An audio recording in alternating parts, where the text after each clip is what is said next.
Bonjour, nous allons conclure le Tanya d'aujourd'hui, le 30 Nissan 5780.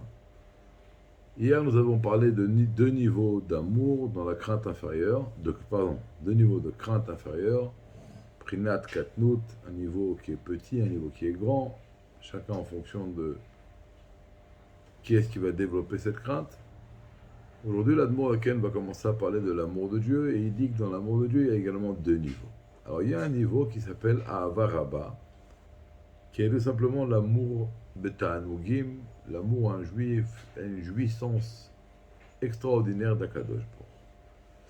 On a déjà touché à cet amour-là, on en a parlé dans le Pérec numéro 9, qu'il y a un amour qui est dévorant comme un feu, et il y a un amour de jouissance, de Tanugim. Alors on a dit, c'est quoi la différence? C'est que dans Ahavat Olam, dans Ava, pardon, Kerash Pesh, comme du feu, c'est lorsqu'on est loin du sujet, on a soif et on a envie d'y arriver.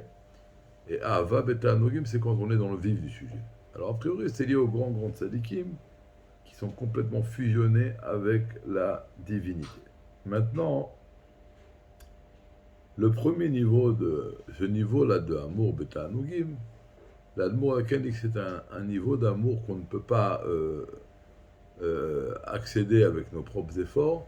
C'est un cadeau. Mais ce cadeau-là, il ne vient pas à tout le monde, il vient à celui qui est entier dans sa crainte de Dieu. Pourquoi? Alors d'abord, il dit, l'amour, c'est lié à l'homme, c'est lié au masculin. Quand on dit Zachar, Chazdo. Chazdo, c'est la bonté, c'est l'amour, c'est lié avec le lien de Zachar, qui est le mâle. Alors que sur une femme, on dit la crainte de Dieu, on dit Isha irat Hashem, ititalal. C'est une femme qui craint Dieu qu'il faudra louer. Donc la crainte est liée à la femme, à la femelle, au féminin. Et il y a écrit dans le sujet du Shidour que c'est l'homme qui doit chercher la femme. Darko shel ish, c'est le travail d'un homme, le chemin d'un homme, la chazar acharaisha, d'aller chercher la femme. Et donc l'homme, c'est l'amour, et il va chercher la femme, c'est quand il y a la crainte. Donc c'est quoi cet amour-là? C'est quoi cet amour qui est l'homme? C'est cet amour de Tanugim. Et lui, il vient chercher la femme. C'est-à-dire que lorsqu'il y a un juif qui a la crainte de Dieu, alors là, à ce moment-là, l'amour va s'installer chez lui. Cet amour va venir chez lui en cadeau. Pourquoi cette condition? Pourquoi la condition elle est qu'on doit être parfait, entier dans la crainte pour recevoir cet amour en cadeau? Parce que c'est un amour qui vient du niveau du monde de Hatzilut.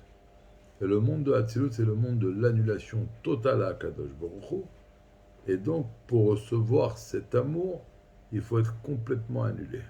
Complètement annulé, il faut être à Akadosh Baruch. Maintenant, la Havat Olam, c'est un deuxième niveau d'amour. C'est un amour qu'on doit atteindre avec nos efforts. Alors, il faut tout simplement méditer. Tout simplement. Alors, il dit méditer comment Dieu remplit les mondes, comment la lumière de Dieu se rétracte et s'habille dans chaque créature à titre individuel, comment la lumière de Dieu sauve Kolalmin, entoure les mondes, et comment devant l'essence de Dieu, toutes les créatures sont considérées comme néant, comme qui n'ont aucune commune mesure et qui ne tiennent aucune emprise devant Hachem, comme on a parlé hier et dans le Pérec 20, il va être 33, etc., etc. Maintenant, il dit que lorsqu'un juif va méditer qu'en vérité le monde devant Dieu est considéré comme néant et donc n'a aucune emprise, n'a aucune importance, ça va l'amener à une conclusion que ça n'a aucune signification, que toute ma vie, je vais investir mon enthousiasme et ma ta'ava dans les plaisirs de ce monde-là. Il est complètement néant. Parce que dans chaque créature que je vois, qui est en face de moi, chaque aliment par exemple, alors il y a l'aspect matériel de la chose, qui est l'aspect qui n'a aucune emprise devant Hachem. Il y a l'essentiel de cette chose-là matérielle, qui est l'énergie divine qui est habillée en elle. Et la question, c'est sur la quoi je me focalise.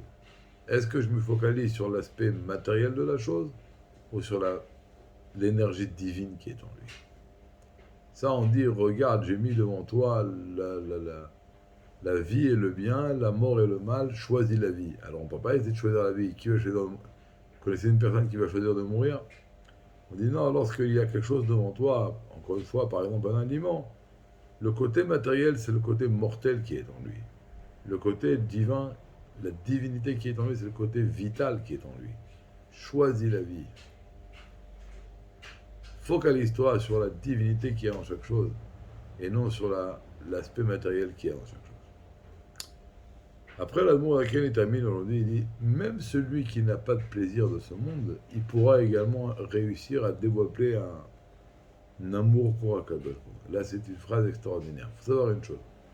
Quand un homme il a des pulsions, et il a une attirance pour les plaisirs de ce monde, alors la forme, elle est négative, mais le fond, il est bon. C'est-à-dire qu'il y a ici un homme qui a la capacité d'aimer.